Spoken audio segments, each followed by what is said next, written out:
The woman was busy cooking, completely unaware that her child had been scalded. The next moment, the child's eyes suddenly turned abnormal, controlling the woman and forcing her to put her hand into the scalding pot of soup.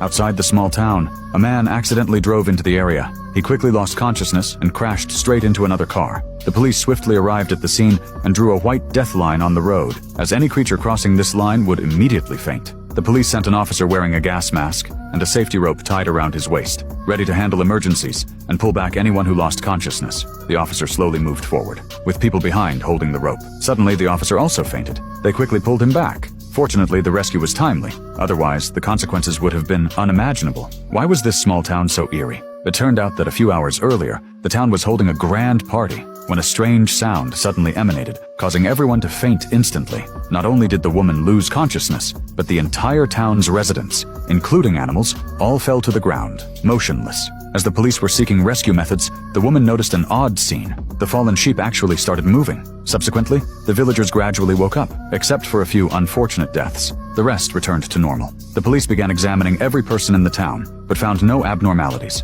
When everyone thought the matter had ended, even stranger things occurred. Overnight, all the women in town became pregnant. The maternity ward was packed with expectant mothers, and doctors were so busy they had almost no time to rest. A year later, the women were surprised to find that their 1-year-old children possessed extraordinary intelligence, even able to spell out their own names. Meanwhile, a child accidentally got scalded while eating. His eyes flickered at his mother for a few seconds. The mother, as if controlled by some force, actually reached out towards the scalding iron pot. She dared not tell her husband, fearing he would also be controlled. Feeling extremely depressed, she could only cry alone at the edge of a cliff. Suddenly, the child in the room gently nodded, and the mother, as if commanded, jumped off without hesitation. The eerie incidents in the small town became more frequent, and everyone began to suspect that a greater conspiracy was lurking behind it all.